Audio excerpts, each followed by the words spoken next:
Jamil sihat.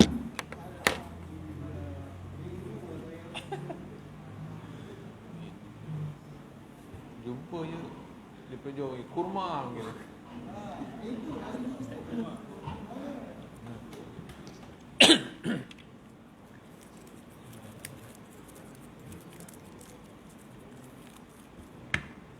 Isyak tu berhenti ya. Isyak berhenti ya.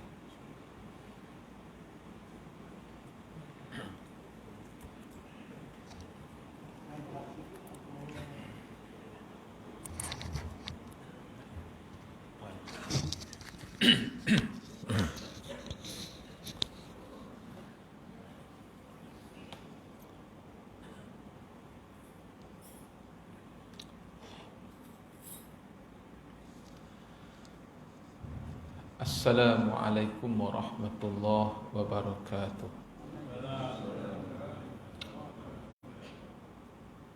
Alhamdulillahi rabbil alamin.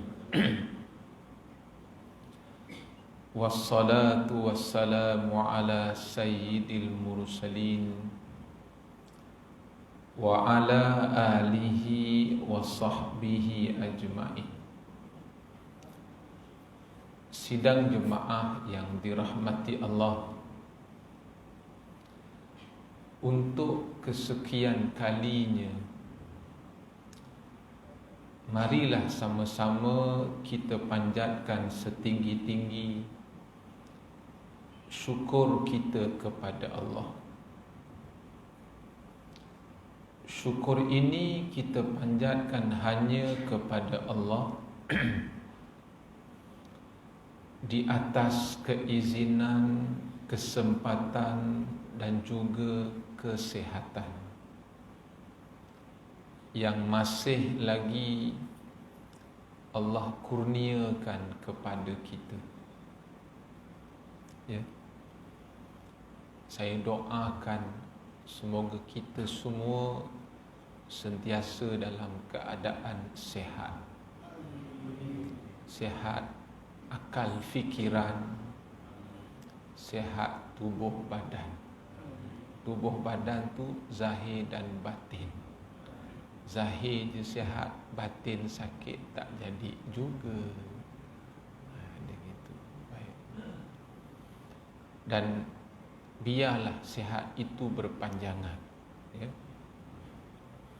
Baik. Suatu hari telah datang seorang lelaki bertemu dengan Abdullah bin Abbas radhiyallahu anhu. Abdullah bin Abbas ni sahabat Nabi yang sebenarnya dia tak terkenal dengan nama asal dia, tapi dia cukup terkenal dengan panggilan lain daripada nama asal dia. Nama dia Abdullah bin Abbas, tetapi dia lebih dikenali dengan panggilan Ibnu Abbas. Kita lebih biasa dengar Ibnu Abbas daripada Abdullah bin Abbas. Abbas bapa saudara Nabi, manakala Abdullah sepupu Nabi. Ya. Abdullah ataupun Ibnu Abbas antara kibarus sahabah. Apa makna kibarus sahabah? Iaitu antara sahabat yang sangat dekat dengan Nabi. Selain daripada Abu Bakar, Umar, Osman, Ali, maka termasuk juga Abdullah bin Abbas ataupun Ibnu Abbas. Dia antara sahabat yang sangat dekat dengan Nabi. Jelas ya? Kerana itu Abdullah antara sahabat yang diberi amanah juga untuk menguruskan jenazah Nabi. Bukan senang. Dikala sahabat-sahabat yang lain berada di suatu tempat untuk selesaikan masalah pelantikan khalifah,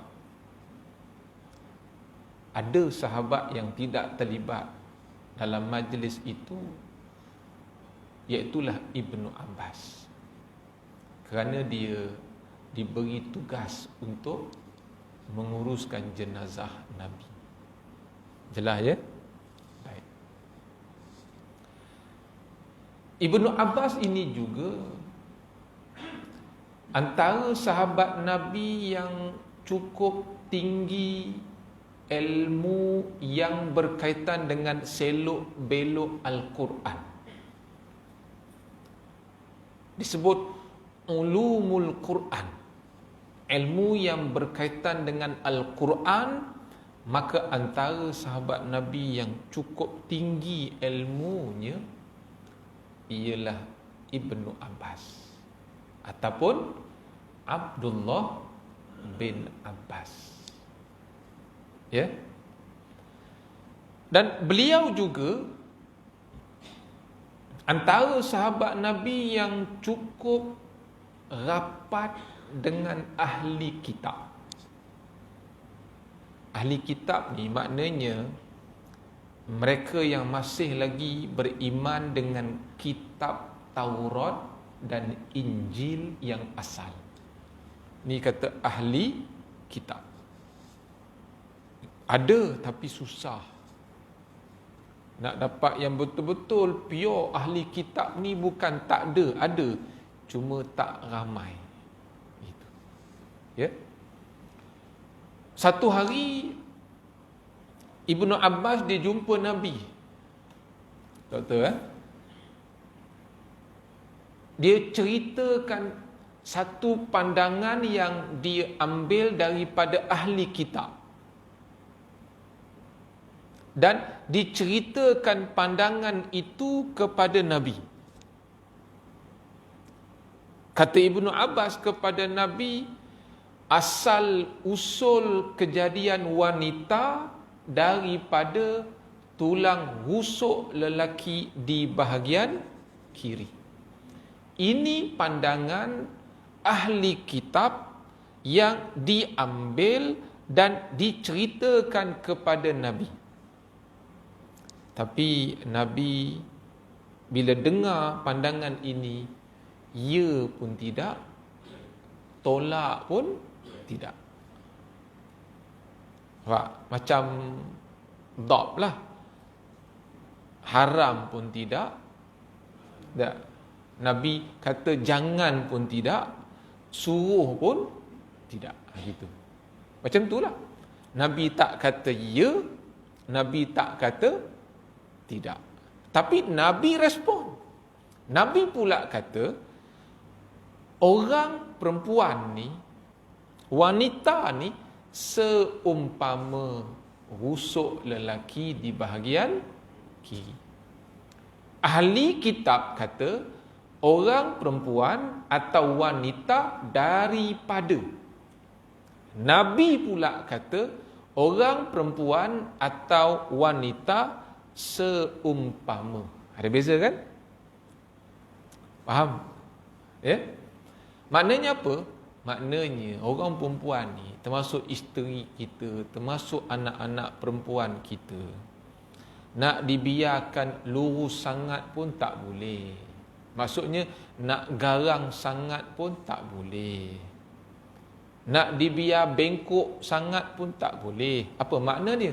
Nak berlembut sangat pun tak boleh. Jadi kita sebagai suami, pandai-pandailah cara kita nak didik isteri. Kita sebagai bapa, pandai-pandailah kita didik anak perempuan kita. Sehingga kata ulama, bila anak perempuan kita sudah tidak lagi berkongsi masalahnya dengan kita, itu bermakna kita telah kehilangan seorang rakan karib dalam diri kita. Faham? Majidin, dia cerita masalah dia, dia kongsi masalah dia, tapi dengan kawan-kawan di Instagram. Dia kongsi, dia cerita masalah dia dengan teman lelaki dia. Dia tak cerita dengan bapa dia. Itu maknanya kita telah kehilangan seorang rakan karib dalam diri kita. Kan itu Nabi kata, orang perempuan ni seumpama rusuk lelaki di bahagian kiri. Okey. Tapi itu bukan tajuk kita. Ni baru mukaddimah. Begitu. Ya. Baik. Lelaki ni dia datang jumpa Ibnu Abbas. Lalu dia minta beberapa nasihat daripada Ibnu Abbas. Macam itulah jumpa orang alim minta nasihat. Lepas tu baru minta kurma gitu. Ni minta kurma dulu baru minta nasihat. Tapi okeylah. Tu kan. Itulah fungsi kan? Begitu. Jadi ni jumpa Haji Din, Haji Amir, kurma kata jauh. Dia kata, okeylah. Baik. Dia minta nasihat daripada Ibnu Abbas. Lalu banyaklah nasihat yang diberikan oleh Ibnu Abbas kepada lelaki ini. Kalau dalam kitab ada 6 nasihat yang disampaikan. Tapi mungkin tak habis kot malam ni, ya. Kita ambil mana yang sempat je dulu. Nanti panjang umur kita sambung. Nasihat yang pertama daripada Ibnu Abbas kepada lelaki ini, kata dia, yaqinul qalbi bil asya'i allati takaffalallahu laka biha. Nasihat pertama daripada Ibnu Abbas kepada lelaki ini, betulkan kepercayaan kamu. Ini dulu. Kita nak buat apa, kita nak pergi mana, pertama sekali betulkan dulu kepercayaan kita. Kalau kita sebagai seorang Islam yang beriman, sudah tentulah percaya kita pada Allah. Faham kan? Dia kata, betulkan kepercayaan kamu. Dan tetapkan yakin di hati kamu.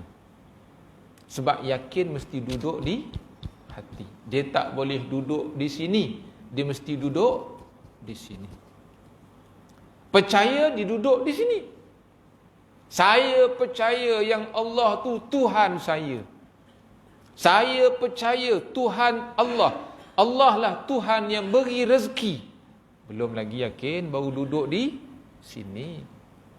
Selagi dia tak sampai di hati, selagi itu belum dinamakan yakin.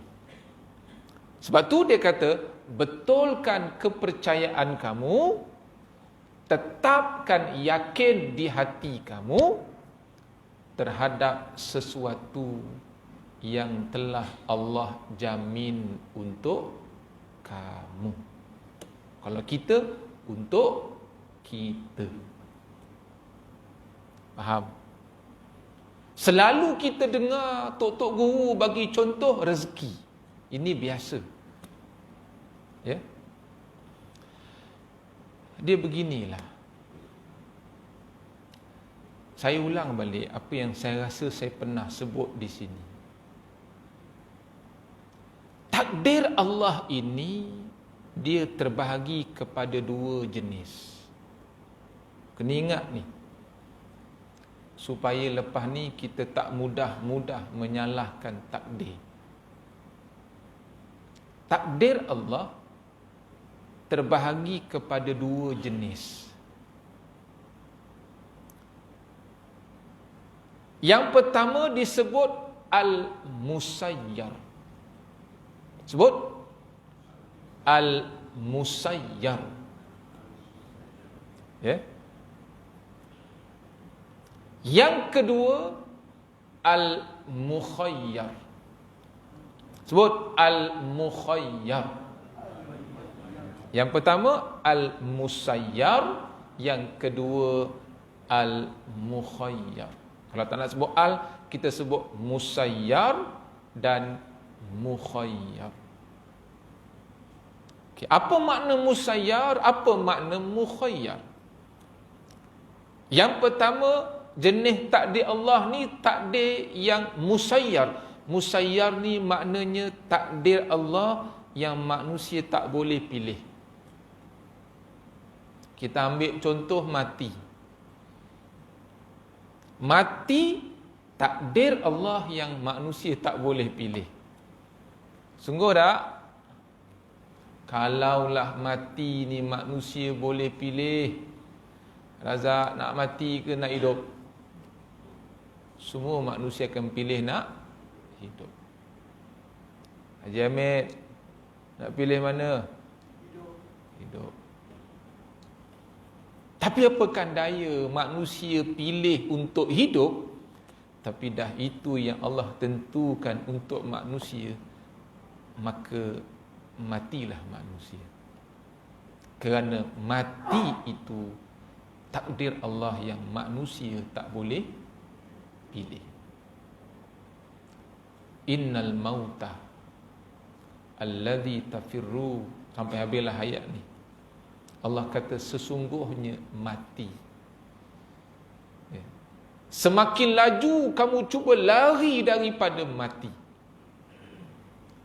semakin laju mati akan lari mengejar kamu. Allah sebut lagi, idza jaa ajaluhum la yastakhiruna sa'ah, sampai habislah. Bila sampai masa ajal kita, sesaat pun tak cepat dan sesaat pun takkan lewat. Ini mati, dia musayyar, takdir Allah yang manusia tak boleh pilih. Faham? Mati manusia tak boleh pilih. Tapi cara mana untuk manusia mati, yang ini manusia boleh pilih. Ini sebut mukhayyar. Faham? Kita nak mati cara elok, kita nak mati tak elok, itu kita yang pilih. Kerana tu kita dengar imam akan baca doa, Allahumma khtim alaina bihusnil khatimah wala takhtim alaina bisu'il khatimah. Doa itu bukan doa lari daripada mati, tak. Sebab mati tak boleh pilih. Tapi cara mana manusia nak mati, yang ini manusia boleh pilih. Faham? Nak mati elok, buat perangai elok. Nak mati jahat, buat perangai jahat. Boleh, Jadid? Gitu. Boleh, Muzi? Begitu juga rezeki.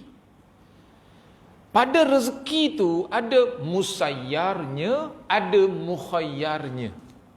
Ada yang tak boleh pilihnya, ada yang boleh dipilihnya. Manusia tak ada pilihan kerana memang Allah sahajalah satu-satunya Tuhan yang menentukan rezeki untuk manusia. Ini musayyar. Tidak ada satu manusia pun yang boleh menentukan rezeki manusia. Tak. Walaupun majikan kita, dia tak boleh kata aku yang bagi rezeki pada engkau. Tak boleh. Dia hanya tolong sampaikan sahaja. Hakikatnya yang bagi rezeki kepada kita hanyalah Allah. Bermakna yang memberi rezeki kepada manusia hanyalah Allah. Ini namanya musayyar. takdir Allah yang manusia tak boleh pilih. Faham? Di mana mukhayyarnya? Cara mana manusia nak dapatkan rezeki itu? Ini namanya mukhayyar. Itu pilihan manusia. Faham ni? Kita pilih untuk mencuri, dapat. Kita dengar pencuri cakap, saya mencuri ni, ini semua ketentuan Allah, dia kata. Faham? Dia lupa, ya, memang duit yang dia dapat itu rezeki dia, rezeki daripada Allah untuk dia. Ini namanya musayyar. Tapi cara dia dapatkan duit itu mukhayyar, itu pilihan dia. Dia boleh pilih, dia nak mencuri ke, dia tak nak mencuri ke, itu pilihan dia. Kita nak dapatkan rezeki Allah, ada cara makan gaji, ada dengan cara berniaga. Ini namanya mukhayyar. Tengok Razak, duduk je rumah, cukup bulan dapat gaji. Ini mukhayyar, itu rezeki dia. Nampak? Saya kalau dapat macam ni senanglah gitu. Faham? Boleh?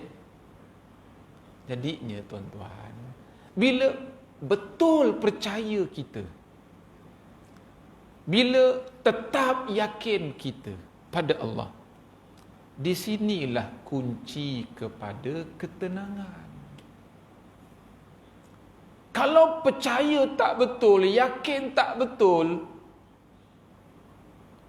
walau ratus ribu zikir yang kita alunkan, maka zikir itu takkan memberi apa-apa ketenangan kepada kita. Walau banyak bilangan rakaat sunat kita, maka bilangan rakaat sunat itu tidak akan memberi apa-apa ketenangan kepada kita.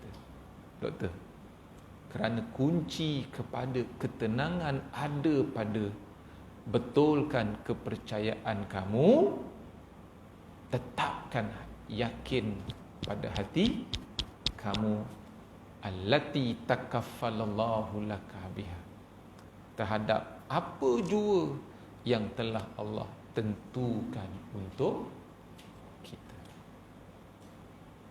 Selesai yang pertama. Ada soalan?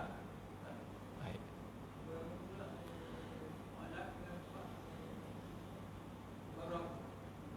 Apa dia?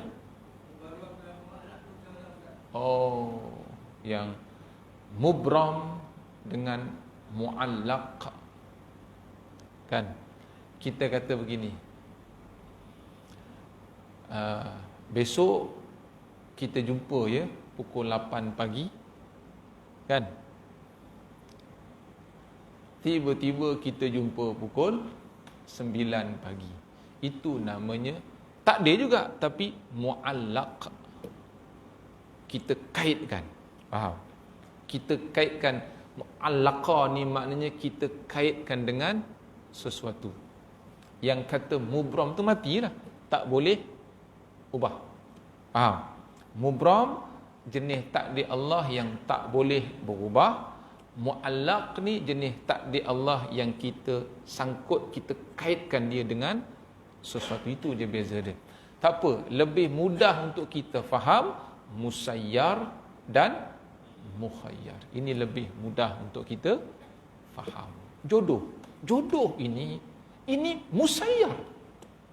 Dengan siapa kita nak kahwin, ini mukhayyar. Faham? Nak kahwin dengan orang lebih tua daripada kita ke? Nak kahwin dengan usia sebaya kita ke? Nak kahwin dengan lebih muda ke? Ini mukhayyar. Adapun jodoh Allah itu musayyar. Jelas? Musayyar dan mukhayyar. Okey, doktor. Baik. Lalu nasihat Ibnu Abbas yang kedua. Dia kata lisanu ratbin ala zikrillah. Aku nasihatkan kepada kamu supaya basahkanlah lidah kamu dengan banyak berzikrullah, menyebut nama-nama Allah. Sebut zikir, zikrullah.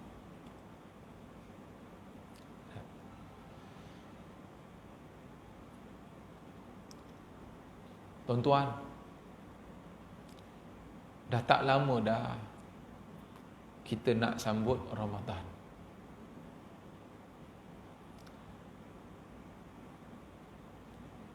Bila sampai saja Ramadan, maka acara yang biasa selain daripada iftar, acara biasa yang akan dibuat mana-mana masjid, mana-mana surau ialah tadarus Al-Quran. Tadarus Al-Quran ini aktiviti kita. Kalau dalam masyarakat, ini aktiviti dalam masyarakat kita. Bila kita baca ramai-ramai, ada dia punya ketua yang akan semak, ini namanya tadarus Al-Quran. Tapi kalau kita baca seorang-seorang, itu tidak dinamakan tadarus Al-Quran, tapi dinamakan tilawatul Quran. Takkan setiap tahun kita perlukan kawan-kawan untuk mengkhatamkan Quran kita dengan cara tadarus. Untunglah kalau ada 30 orang, kan, so sejuzuk je dah khatam, cukup 30 juzuk. Lepas tu megah, wah aku dah khatam Quran tiap-tiap tahun. Walhal bolehlah tadarus 30 orang. Takkan tiap-tiap tahun kita nak khatam Quran dengan cara begitu je. Tak nak ke kita khatam dengan cara tilawah? Tak. Dan kita pun tahu kita ni baca Quran tak adalah selancar mana, tak adalah selaju orang. Kita baca ni perlahan-lahan, merangkak-rangkak. Baik, kita punya target kita, Ramadan aku nak khatam. Kalau itu rupa bacaan kita, jangan harap Ramadan kita nak khatam. Jadi kita kena mula dari sekarang. Apa susah? Sekarang kita dah mula. Kalau kita rasa beban nak mula daripada Baqarah, kita mula daripada juzuk 29. Jangan baca 30 lagi. 30 tu kita simpan untuk khatam nanti. Kita mula daripada juzuk yang ke-29. Habis kita bawa yang ke-28. Habis kita bawa yang ke-27. Kemudian baru kita masuk juzuk yang pertama. Dia rasa mudah. Tapi kalau kita mula dengan awal Al-Baqarah, kita rasa susah. Kerana tu kalau kita pergi mana-mana ma'at tafiz, budak-budak ni mesti disuruh menghafal daripada juzuk yang belakang. Faham je? Jadi mula sekarang, baca sekarang. Ya, baik. Saya juga ada bagi amalan dekat tuan-tuan sebelum ni. Kalau boleh, hari-hari kita jadikan amalan sedekah Fatihah tu. Ingat tak dulu? Tak buat lagi kan? Ada buat. Buat. Saya sebut. Yang pertama, kita sedekahkan Al-Fatihah. Yang pertama, kita hadiahkan Al-Fatihah kepada Nabi sallallahu alaihi wasallam. Mesti buat hari-hari. Walaupun dapat satu hari sekali pun jadi. Ya, ji. Yang pertama, hadiahkan Al-Fatihah kepada Rasulullah. Nabi dia tak boleh terima sedekah, tapi dia boleh terima hadiah. Kemudian yang kedua, kita niatkan sedekah Fatihah kepada isteri-isteri Nabi. Ataupun ni, yang kedua, kita sedekahkan Al-Fatihah kepada ahli keluarga Nabi. Anak dia, ya, keluarga Nabi. Yang ketiga, kita sedekahkan Fatihah kepada isteri-isteri Nabi.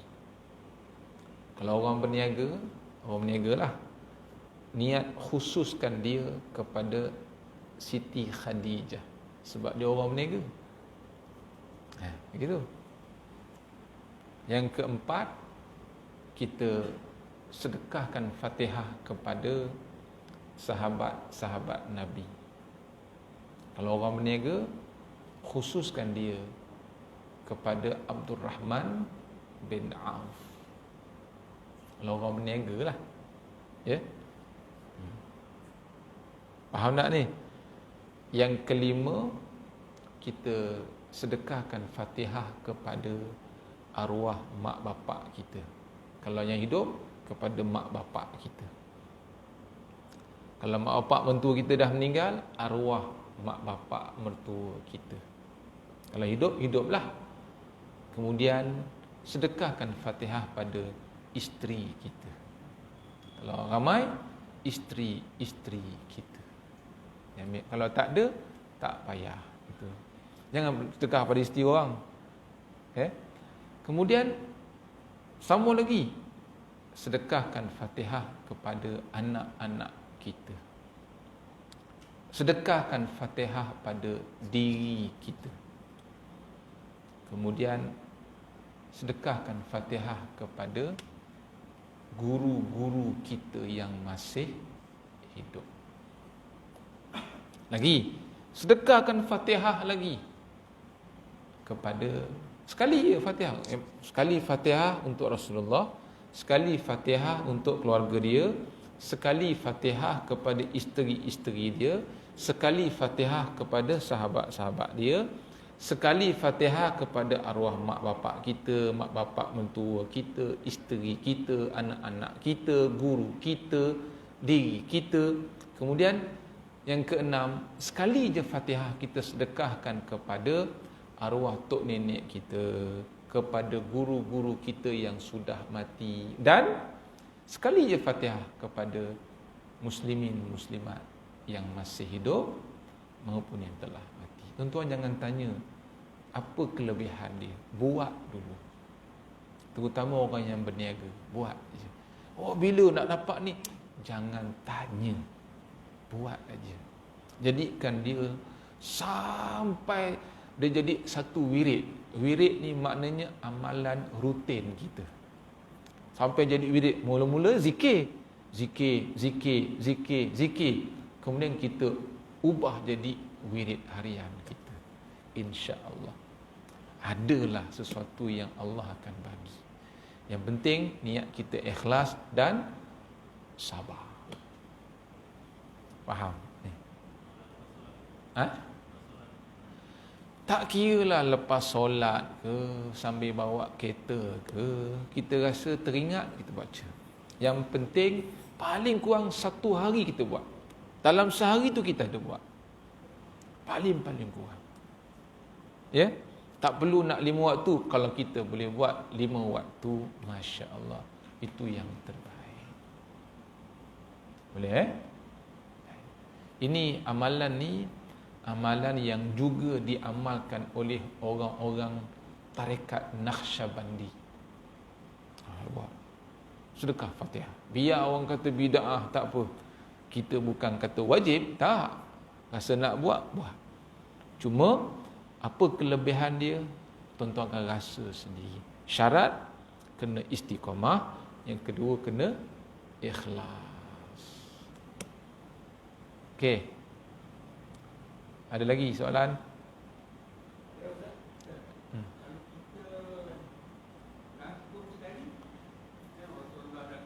Pemalas betul nak melawak.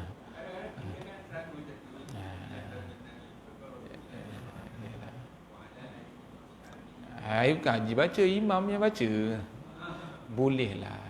Macam saya katalah, kita nak lebih, buatnya sikit, itulah kita. Boleh, bukan tak boleh, boleh je. Cuma macam saya kata, kita macam kita sembahyang duha, minta isi langit, isi bumi, buatnya 2 je.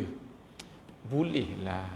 Tapi kita minta lebih, apa kata buatnya lebih. Macam tu lah macam kita baca Quran. Memang malas. Saya sekarang ni malam dalam handphone pergi buka Quran.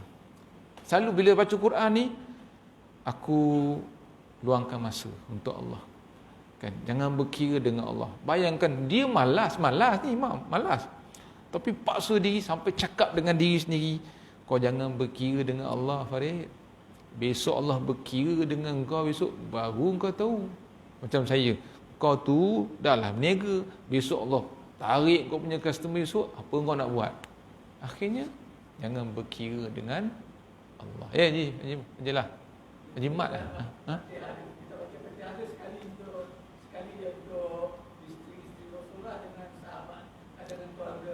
Tadi samalah tu.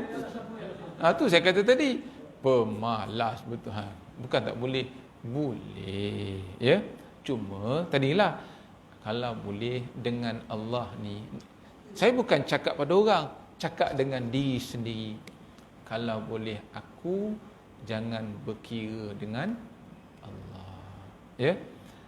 Sebab Allah tak pernah berkira dengan kita. Macam tu je. Bukannya suruh berlagu, siap taranum, tak, baca je dalam hati pun tak apa. Saya kata tadi, jangan tanya apa kelebihan yang kita akan dapat, buat je dulu. Macam kita, contoh macam doktor, orang yang berkaitan dengan ilmu, amalkan zikir, ya alim, ya alim, ya alim, ya alim, ya alim, ya alim. Orang, contoh kita cari keperluan, cari rezeki, amalkan zikir, ya razak, ya razak, ya razak, ya razak, ya razak, ya razak.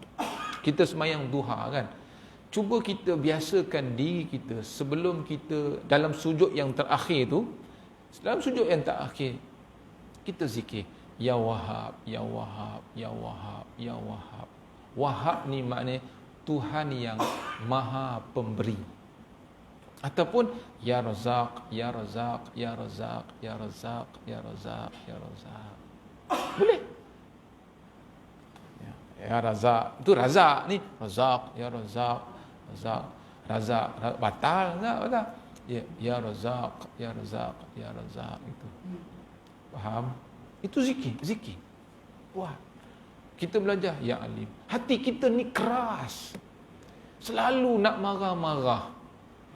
Ya, orang nasihat kita pun kita nak marah. Orang hon kita pun kita nak marah. Elok kita amalkan ya Latif, ya Latif, ya Latif. Biar lembut sikit hati itu. Amalkan, pegang ya Latif, ya Latif, ya Latif, ya Latif.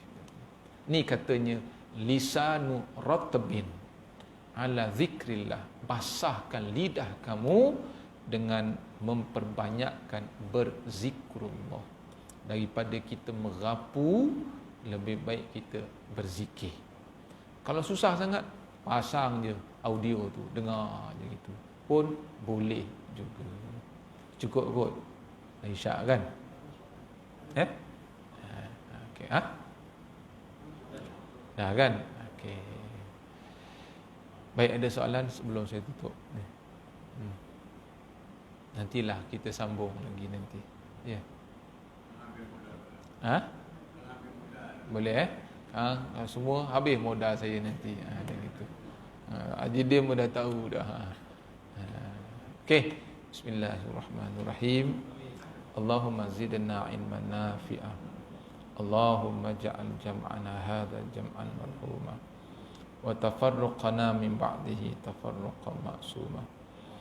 Allahumma barik lana fi Sya'ban wa ballighna Ramadan. Rabbana atina fid dunya hasanah fil akhirati hasanah wa qina adzaban nar. Walhamdulillah rabbil alamin. Taqabbalallahu